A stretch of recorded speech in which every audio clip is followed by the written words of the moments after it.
অত্যন্ত দুঃখের সাথে বলতে হয় যে আপনারা জানেন গত 29 তারিখে জাতীয় পার্টির অফিসের সামনে নয়, গণ অধিকার পরিষদের কার্যালয়ের সামনে কি পরিমাণ ন্যাক্কারভাবে, নৃশংসভাবে, বর্বরোচিতভাবে ডাকসুর সদ্য সাবেক ভিপি নুরুল হক নূর সহ গণ অধিকার পরিষদের শতাধিক নেতাকর্মীর উপর পাকিস্তানি কায়দায়, বর্বরোচিত কায়দায় হামলা করেছে।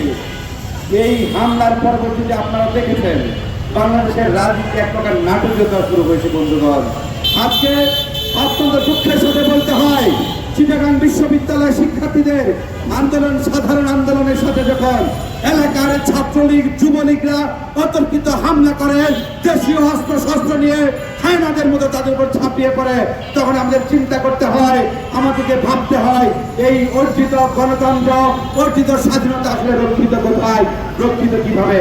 আপনারা জানেন আজকে একটি দল, একটি গোষ্ঠী অত্যন্ত সুকৌশলে আওয়ামী লীগকে পুনর্বাসনের চেষ্টা করছে এবং চেষ্টা করার পাশাপাশি আওয়ামী লীগের যে প্রেসক্রিপশন রয়েছে সেই প্রেসক্রিপশন অনুযায়ী কর্মযজ্ঞ পালন করছে।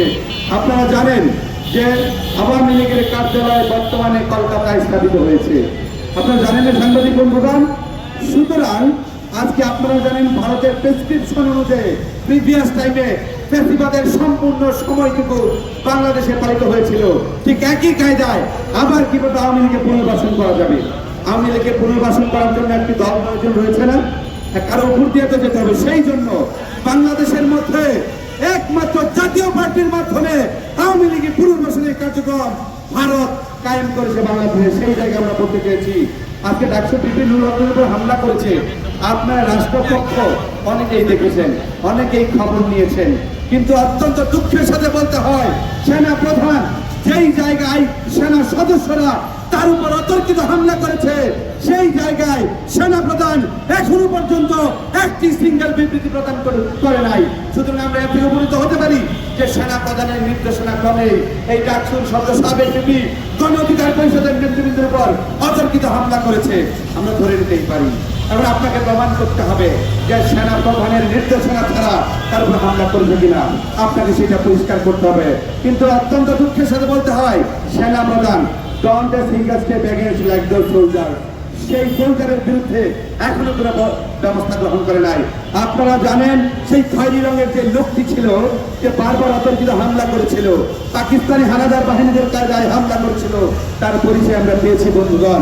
সেই পরিচয় আমরা ডিএমপিতে দেওয়ার পরবর্তী মুহূর্তে পর্যন্ত তারা তার বিরুদ্ধে কোনো প্রকার ব্যবস্থা গ্রহণ করে নাই। অত্যন্ত দুঃখের সাথে বলতে চাই, যেই সেনাপ্রধান আপনারা জানেন খুনি হাসিনার চাচাতো বোনের জামাই, মেয়ের জামাই। সুতরাং আমরা বলে দিতে চাই সাধারণ শিক্ষার্থীরা 2007 সালে সেনা সমর্থিত মঈনুদ্দিন ফখরুদ্দিনের সময় ঢাকা বিশ্ববিদ্যালয়ে খেলার মাঠে যখন আপনারা ঘাঁটি গেড়েছিলেন, আপনাদের পিঠে ঢাকা বিশ্ববিদ্যালয়ের শিক্ষার্থীরা চপেটাঘাত করে লাঠি মেরে ঢাকা বিশ্ববিদ্যালয় থেকে আপনাদেরকে বিতাড়িত করেছিল। সুতরাং এই 24-এর গণঅভ্যুত্থান পরবর্তী মুহূর্তে ছাত্র সমাজ কিন্তু এখন ঐক্যবদ্ধ রয়েছে, এখনো সজাগ রয়েছে। এখন আমাদের একটা জিনিস সবথেকে গুরুত্বপূর্ণ বিষয়টা হচ্ছে আমাদেরকে জাতীয় ঐক্যটাকে শক্তিশালী করা দরকার।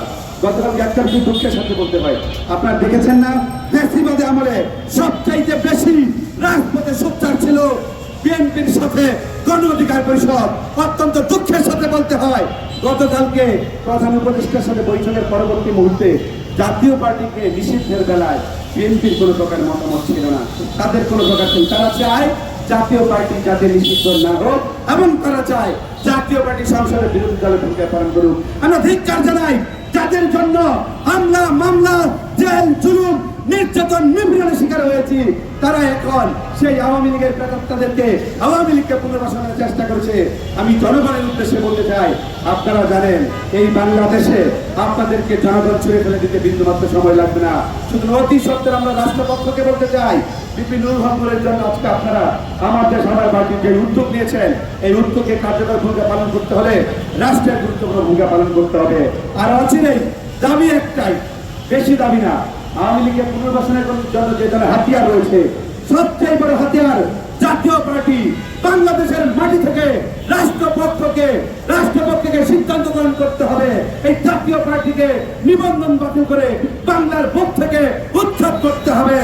আরেকটা বিষয় আমরা বলেছি, জুলাই আগস্ট অভ্যুত্থান ঘটেছে, এই অভ্যুত্থানের পরবর্তী মুহূর্তে তাদের পুনর্বাসনের জন্য যারা নিহত হয়েছে, 1400 মানুষের হত্যা এবং 30,000 আহত বন্ধুত্ব মানুষ, তাদের জন্য আপনাদেরকে জুলাই আগস্ট অধিদপ্তর গঠন করতে হবে।